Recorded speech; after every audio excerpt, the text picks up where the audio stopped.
Rockstar Games managed to do something that very few game developers succeed in. They created multiple franchises that dominated sales charts, but also pushed the entire medium forward in ways no one else has ever done before. In my opinion, Rockstar became legendary because they understood how to build worlds that felt alive and stories that pulled straight from classic gangster or western movies. And they did it with a level of ambition and polish that made every release feel like a mind-blowing event. You fuck young boys, Valdez. Are you a madman? What I love most about Rockstar's output from the early 2000s through the 2010s is how each game felt like a complete vision. GTA 3 revolutionized open world gaming by giving us a living, breathing city to explore. Vice City perfected the 80s aesthetic so thoroughly that it became the definitive nostalgic representation of that era. You're gonna find out who took our cocaine, and then we're gonna kill them. And its influence can be felt even today. And it also easily had the best radio out of any GTA game, and I will happily die on that hill.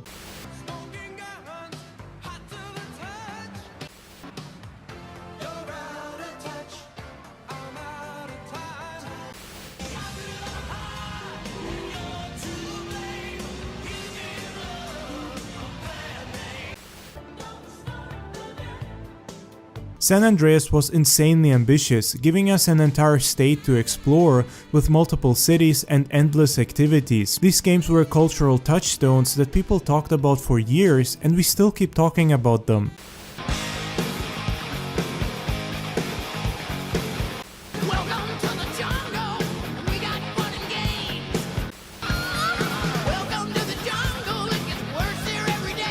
Despite their flaws, all of these games are masterpieces because not only do they offer gameplay no other games offer, but they are also unique in how they let you experience these different worlds. Red Dead Redemption is where Rockstar really showed what they could do when they applied their open world magic to a different genre. Taking the Western genre and translating it into a gaming experience could have been a disaster. I'm gonna give this life up to be a singer. Take the money and let me live. No! Angela!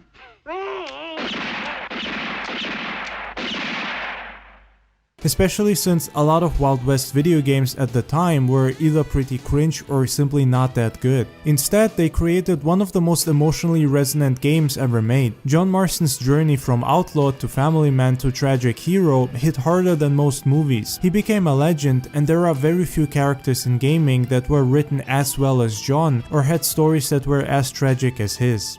I had a daughter, but she died. Years before that, I rode in a gang. We robbed banks, trains, held people ransom. We killed people we didn't like.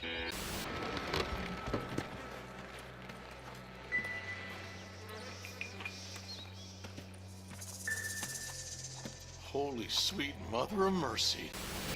People don't forget. Nothing gets forgiven. The attention to detail in Rockstar Games was always what separated them from the competition. NPCs had routines, radio stations played lots of licensed music, while cities had distinct neighborhoods with their own character. GTA 5 is probably the peak of what Rockstar was capable of when they were cooking hard. 3 protagonists with connected stories in a satirical take on modern Los Angeles that was pretty hilarious and a bit too much foreshadowing when looking at the state of the current real world.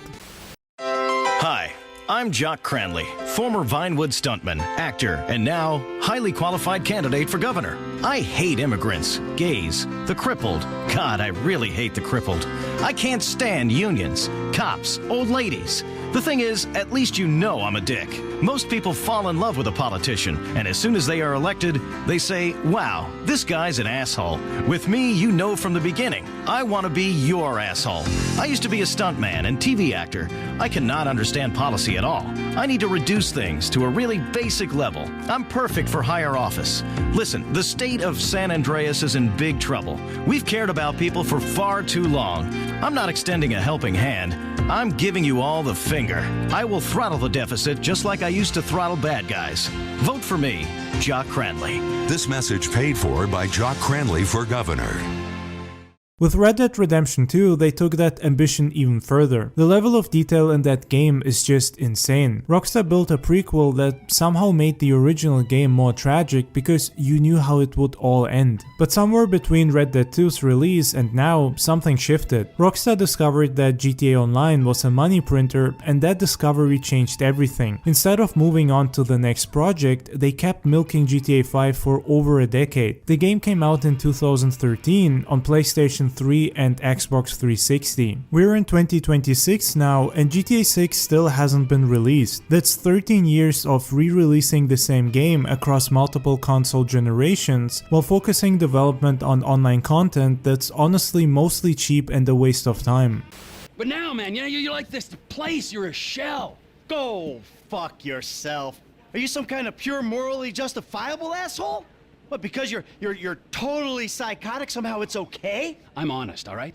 You're the hypocrite. Oh yeah, you're a fucking hero, so far above it all. Oh yeah, well I'm not above ripping open your fucking chest to see what's replaced your heart. Rip it open! See what's there, baby, because I'm ready! GTA Online started as a fun addition to GTA 5, a way to mess around in Los Santos with friends. But over time it became this microtransaction heavy grind where everything costs absurd amounts of in-game money and the game conveniently sells you shark cards to speed up the process. New content is locked behind hours of repetitive grinding or real money purchases. The creativity that defined Rockstar's single-player experiences got redirected into designing systems that encourage players to spend more money. To me, it also feels like the content has been getting cheaper and dumber with every update, almost like they know that their modern target audience is full of teenagers and little kids that are hooked on TikTok or bad clickbait YouTubers that give them brain rot. It's the biggest piece of dog shit that I have ever heard. I mean, I still remember playing GTA 4 for the first time as a kid, and I was blown away by just how good and mature the story and the game were. It was easily the darkest GTA, and despite still having plenty of black and satirical humor, especially on the radio and billboards, you're bringing a lot of heat. Hang out with bad people doing bad things, making idiot moves. I'm an idiot. I move. True. It almost felt like Rockstar was trying to go into a much more mature direction with the franchise, similar to Red Dead Redemption. So, Niko Bellic, you think it's okay to kill my employees? If he is an asshole, yes.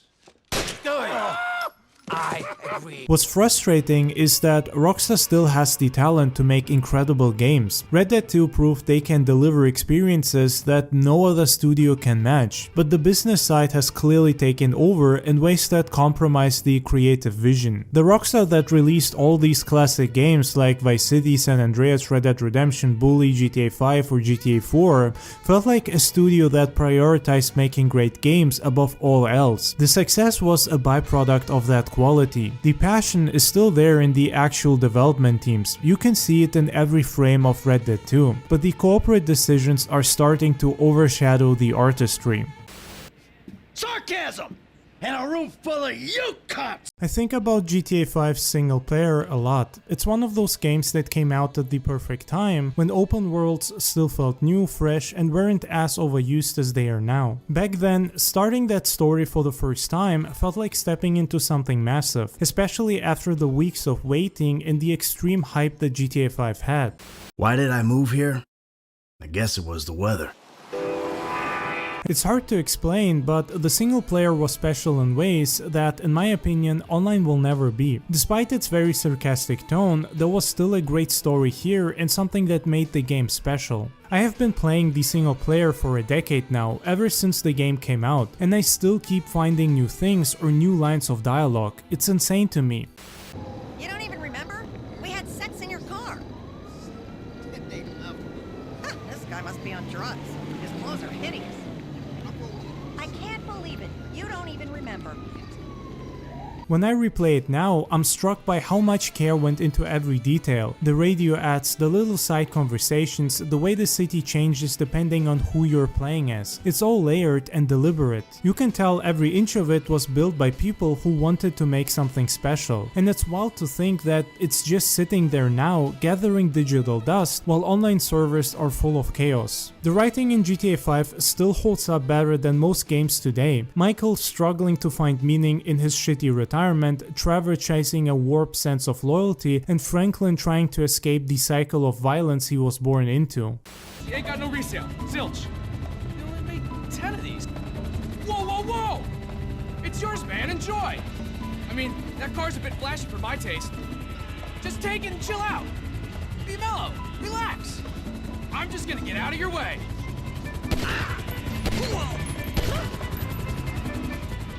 Suspect down! Fine work, ground unit! But now, man, you like this place. You're a shell. Go fuck yourself. Are you some kind of pure morally justifiable asshole? What, because you're totally psychotic, somehow it's okay? I'm honest, all right? You're the hypocrite. Oh yeah, you're a fucking hero, so far above it all. Oh yeah? Well, I'm not above ripping open your fucking chest to see what's replaced your heart. Rip it open! See what's there, baby, because I'm ready.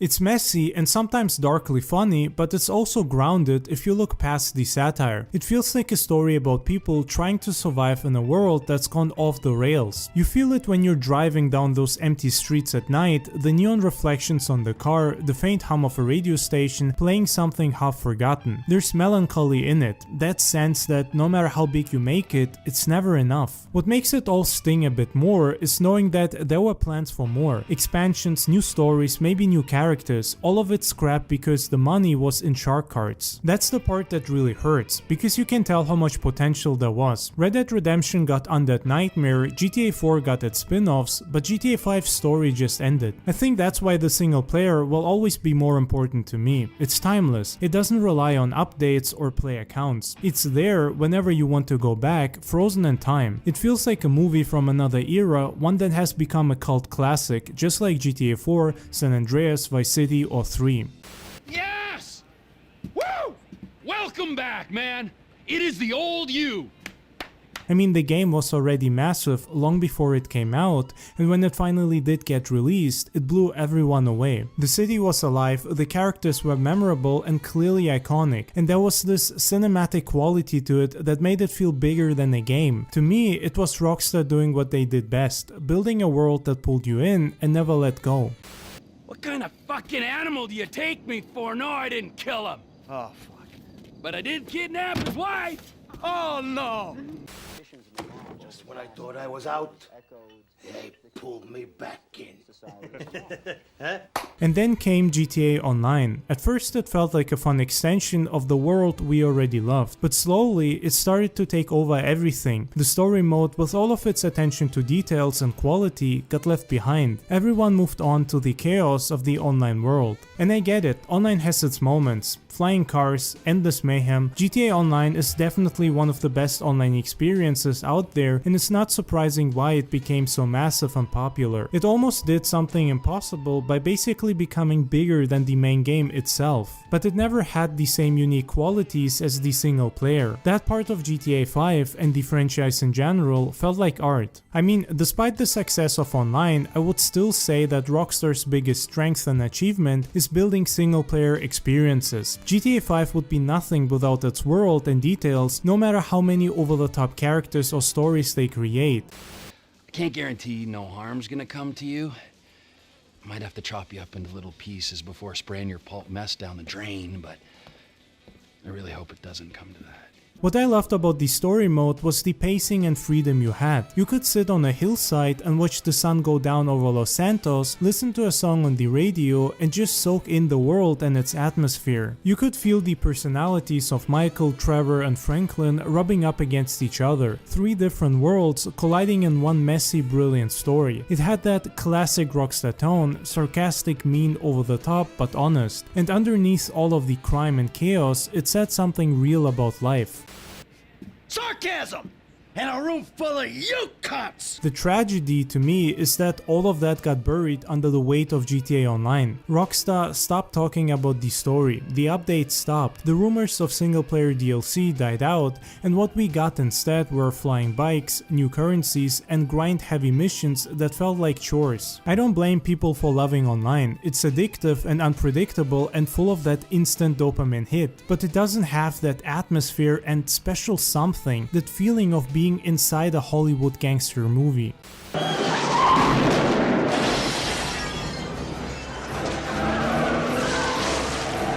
You gotta help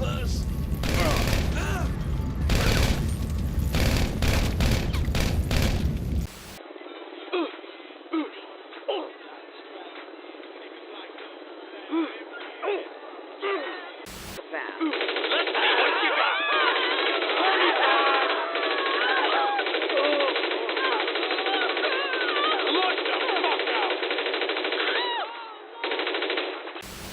is entertainment? Yes! Woo!